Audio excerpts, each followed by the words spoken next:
We're going to be making some cinnamon rolls. Thank you to Preppy Kitchen for the recipe. Now I have actually made cinnamon rolls a couple times before. I've never used this recipe. I think I've followed a Claire Safford's recipe before.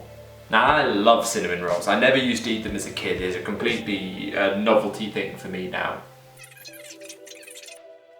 It's like 2.5 pages of notes, which is like the longest one I've had to do so far.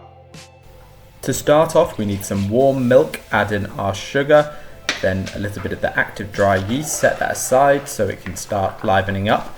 Dry mixture, it's some flour, some light brown sugar, a little bit of salt, then some cinnamon. Stir that all together. Time to melt some butter, so put it in a microwave safe dish, get it in the microwave and slowly melt it. Add your dry mixture to your wet mixture. Mix that all up together and slowly drizzle in that melted butter. Then crack 1 whole egg in there, blend it up. I suggest not using a hand mixer. If you've got a stand mixer, use that. If not, just try and hand do it. Remember to add some vanilla extract because I didn't.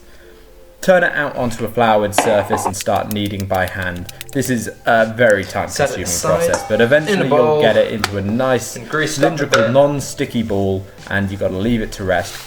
Now time for the sugar mixture, which is some light brown granulated sugar, some cinnamon. Mix that all together until thoroughly combined. You've got to get some softened butter, not melted, just softened. Spread out your flour so that when you put down your dough it doesn't stick to anything. Stretch it out into a 24 by 14 inch rectangle. That's nowhere near long enough, Dylan. You've got to get to rolling. The thinner you can get this pastry and the closer you can get to those dimensions, the better, because it makes everything easier.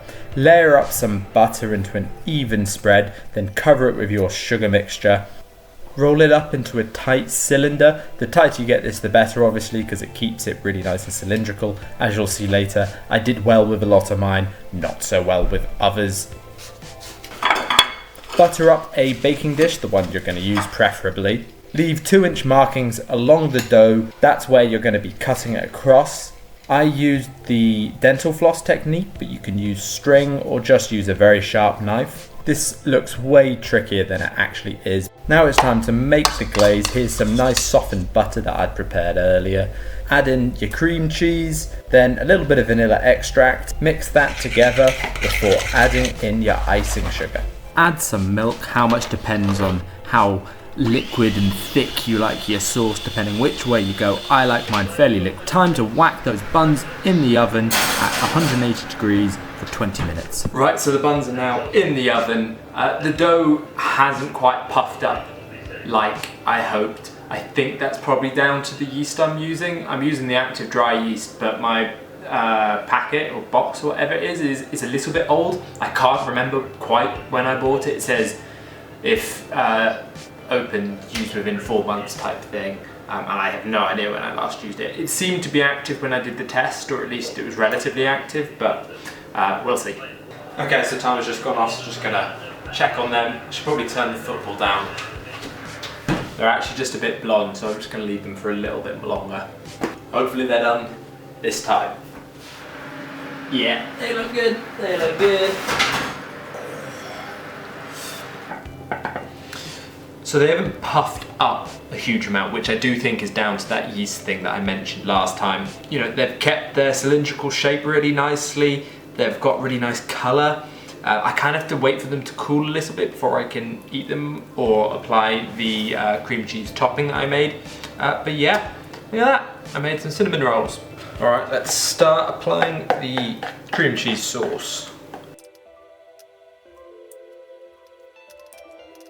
Now I like a lot of sauce on my, I keep calling it a sauce, it's not really a sauce, it's kind of like an icing. I like a lot of it, and the great thing about cooking your cinnamon buns like this is obviously it filters through all the gaps. That's why I added milk in at the end. It just kind of like, when it's a bit thinner, it seeps in through all the little nooks and crannies and just is so good. Also applying it now, I just want to let this thin layer go over the top, and later I might add a bit more, but we'll see.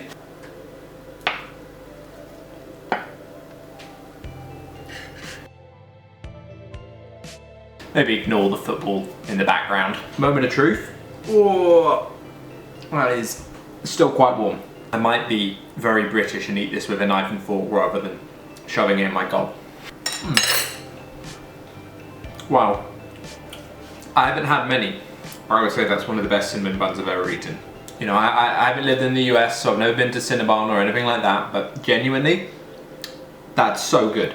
It's just got like a real kick, like the cinnamon spice has actually like a really powerful flavour. Unlike a lot of the store-bought stuff you get, the cinnamon really punches you in the face. I also think this is the first time I've really nailed the actual dough. Obviously, it didn't puff up quite like we'd want, but actually the density kind of works. And I love cream cheese sauce. I just do. I think it's the best sauce there is. So thank you very much to Preppy Kitchen for the recipe. Hands down, like I said, the best cinnamon bun I've ever made, ever had. I think I've only ever had the ones I've made. That can't be right. No, I've had them from shops before. Mine's better. This one's better. Incroyable. Anyway, thank you very much for watching. If you like music reviews and stuff, you can check out my other channel. It's called Ginno. It's been around for years and I'm now just kind of starting to upload there again. So if you're interested, go check it out.